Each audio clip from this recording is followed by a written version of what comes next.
Excellencies, and various guests who are here with us, members of the media, and leaders of various organizations. It is a pleasure to present to you two matters. The first is to inform and advise you that the BRICS leaders in the 15th BRICS Summit have over the past 2 days had occasion to have discussions both in a retreat form as well as in a proper official summit.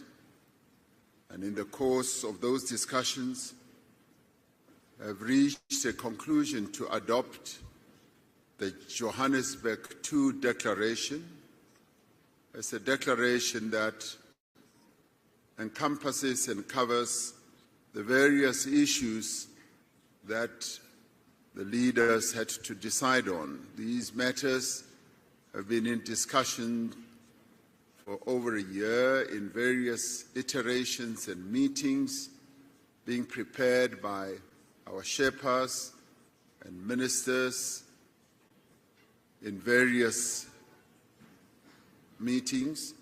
And in the end, the declaration has now been adopted as Declaration 2, Johannesburg Declaration 2, and is adopted.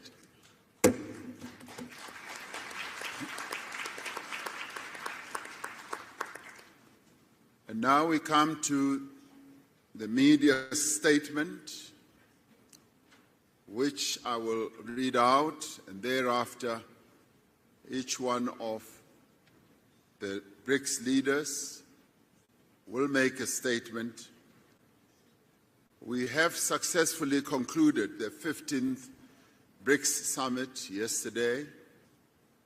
It is the first BRICS Summit to be hosted in person since COVID-19 pandemic and the subsequent global travel restrictions.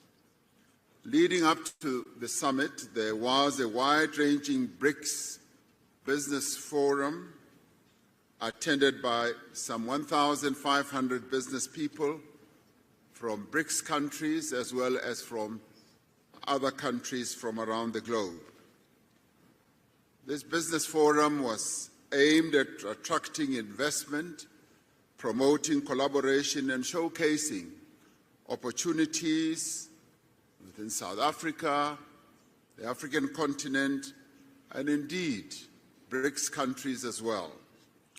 We had an opportunity to receive a report from the President of the New Development Bank, Dilma Rousseff, on the vision and the role of the bank and the role that it intends to play to support infrastructure and sustainable development in Africa and in the Global South. We celebrated the 10th anniversary of the establishment of the BRICS Business Council and welcomed their report and the subsequent recommendations that they made to the leaders. We also welcomed the work of the BRICS Women's Business Alliance in their first in-person engagement with the BRICS leaders. We particularly welcomed the participation of youth representatives in the summit. We endorsed our expectations for the BRICS economic partnership to generate tangible benefits for our communities and deliver viable solutions for common challenges faced by the Global South. We shared our vision of BRICS as a champion of the needs and concerns of the peoples of the Global South.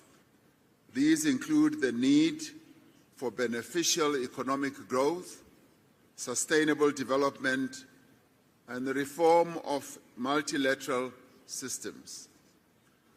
We reiterate our commitment to inclusive multilateralism and upholding international law, including the purposes and principles enshrined in the United Nations Charter. We are concerned about ongoing conflicts in many parts of the world. We stress our commitment to the peaceful resolution of differences and disputes through dialogue and inclusive consultation. The summit noted that an unbalanced recovery from the hardships of COVID-19 pandemic is exacerbating inequality across the world. We encourage multilateral financial institutions and international organizations to play a constructive role in building global consensus on economic policies.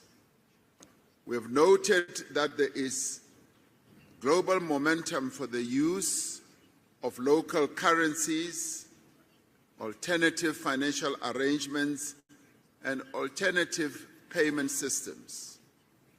As BRICS, we are ready to explore opportunities for improving the stability, reliability, and fairness of the global financial architecture.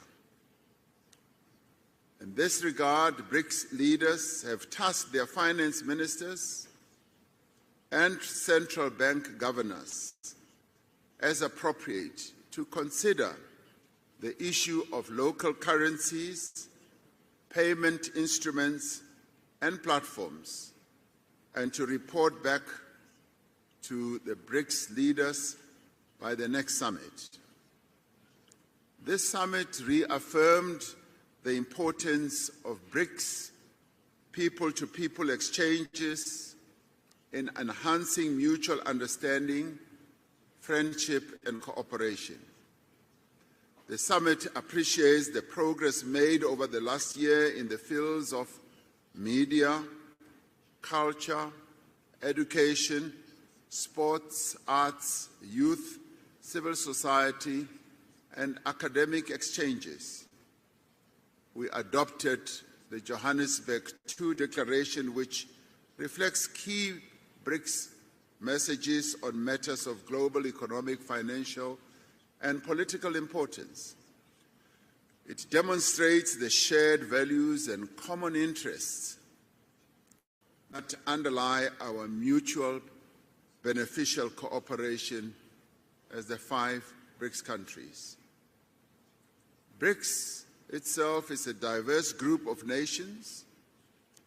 It is an equal partnership of countries that have differing views but have a shared vision for a better world. As the 5 BRICS countries, we have reached agreement on the guiding principles, standards, criteria, and procedures of the BRICS expansion process, which has been in discussion for quite a while. We have consensus on the first phase of this expansion process, and other phases will follow.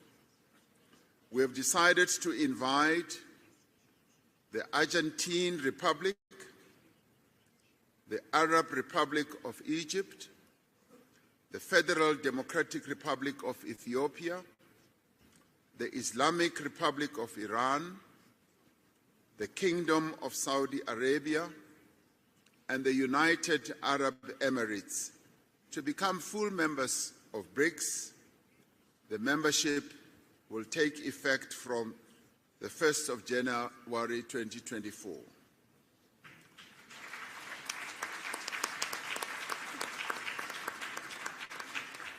We value the interests of other countries in building a partnership with BRICS. We have tasked our foreign ministers to further develop the BRICS partner country model and a list of prospective partner countries and report by the next summit. Today, we will be hosting leaders from Africa and the Global South in the BRICS Africa outreach and the BRICS plus dialogue.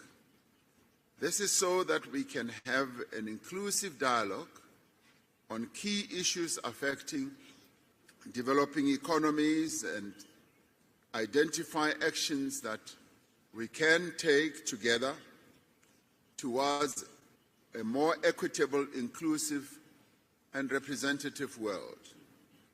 May I conclude by thanking the leaders of Brazil, Russia, India, and China, together with their delegations, for participating in this most successful 15th BRICS Summit held in Johannesburg, South Africa. Through this summit, BRICS has embarked on a new chapter in its efforts to build a world that is fair, a world that is just, a world that is also inclusive and prosperous. I thank you